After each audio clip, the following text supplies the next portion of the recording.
And there I was the girl from Suits. This One's Wife. The Security Scam. Hello, I'm HG Tudor. Recently, Harry was defeated in the Court of Appeal with regard to his attempts to have the same security arrangement that he had enjoyed previously, namely the maintenance of IPP status. The decision was reasoned and logical and advanced by 3 senior judges who sit in the Court of Appeal. Harry's response was to have a baby huff and throw his rattle out of the pram. As his pink pancakes throbbed, he went to the BBC and also issued a statement for which he received much criticism. We have seen in recent times the attempts by the Sussexes to convince us that they need this level of security. Now, there is no doubting that there are some nutters and weirdos out there who may well wish harm on the Sussexes. The vast majority of individuals that criticise them would do no more than criticise them, but of course they're labelled as haters because it's intellectually lazy to do so.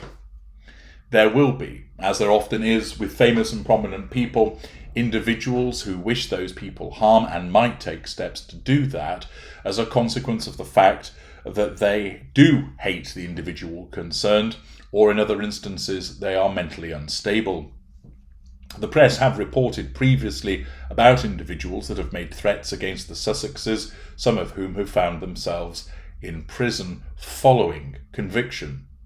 But for the most part, the threat does appear to be rather overstated by Harry and furthermore undermined by the behaviour of him and this one's wife.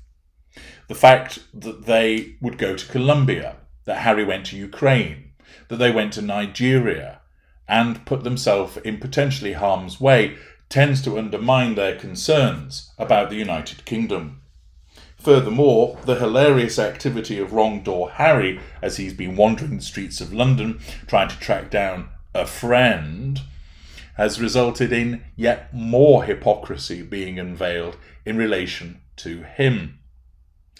We had the so-called near-catastrophic New York car chase, which only the simplest of simple individuals ever accepted was a genuine emergency. Everybody else immediately thought, how can you have a 2-hour car chase in Manhattan? The traffic never moves that quick.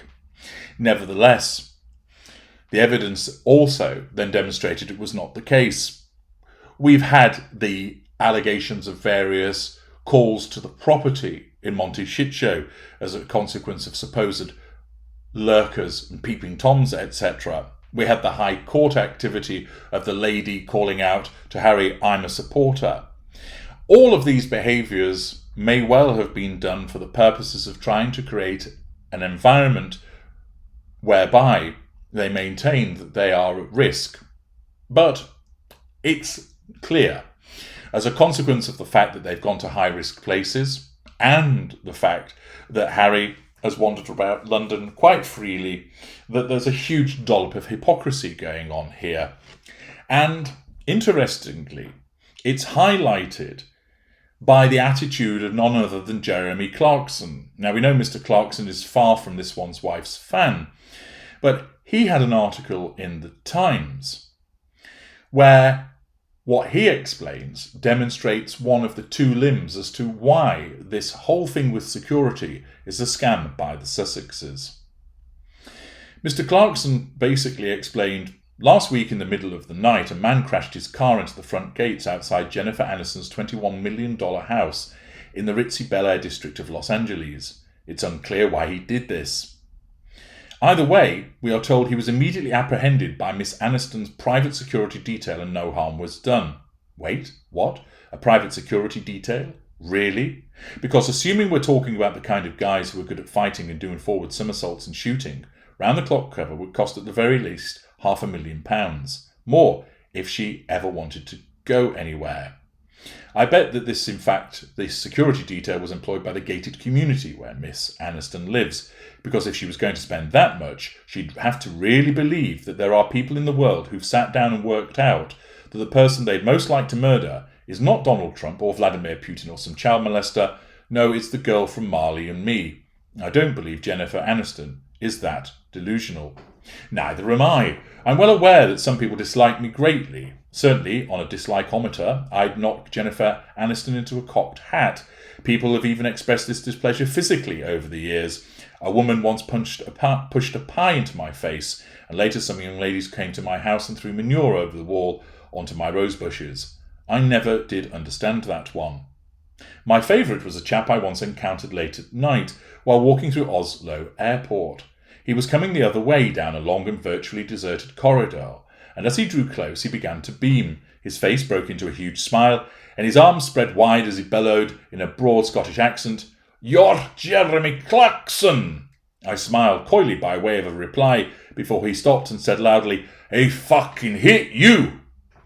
Despite encounters such as this, though, I've never felt the need to employ private security. But that said, people who have employed me, cowed no doubt by a fear of litigation, have on occasion employed a burly minder or two on my behalf. The results are either embarrassing or hilarious. He then provides some anecdotes about an occasion in South Africa, in Kyiv, in Turin. And then he explains, there's another reason why I would never employ a private security team. It's this. As you are being escorted through the streets by a team of people who talk to their cuffs and wear stupid sunglasses, there's no getting away from the fact that you do look a bit twatty. Because what are you saying?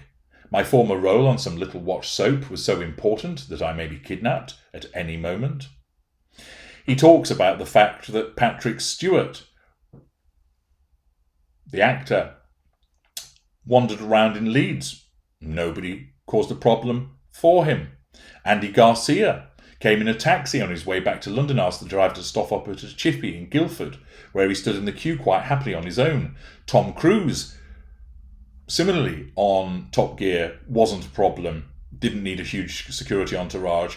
Same for Lionel Richie, Cameron Diaz, Margaret Robbie. And he demonstrates that all of these people, very famous people, didn't feel the need to turn up with huge security details. He explained, if a famous person walks down the street on their own, no one will really notice. If they have security, everyone will, especially the paparazzi, about which security people can do nothing. Mr. Clarkson queries, I can't help wondering if that's what the Z-list celebs actually want. Not to be protected, but to be noticed. And that's quite clearly the case, isn't it? In relation to this one's wife. The fact is that she doesn't do it because there's a genuine concern about her safety. As I've explained previously, her narcissism harnesses her paranoia to make her think that there's someone around every bush and somebody lurking around the corner so that she can then obtain the security. That's the motivating factor.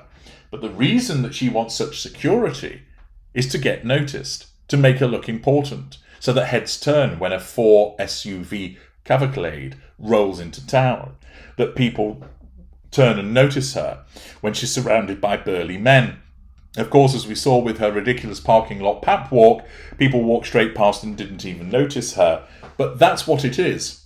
Her narcissism harnesses her paranoia to motivate her to get security, not because there are repeated and clear risks, but so that she can then create a dramatic entrance and exit so that people notice her. Because if she's noticed, she can get control and she can gain fuel.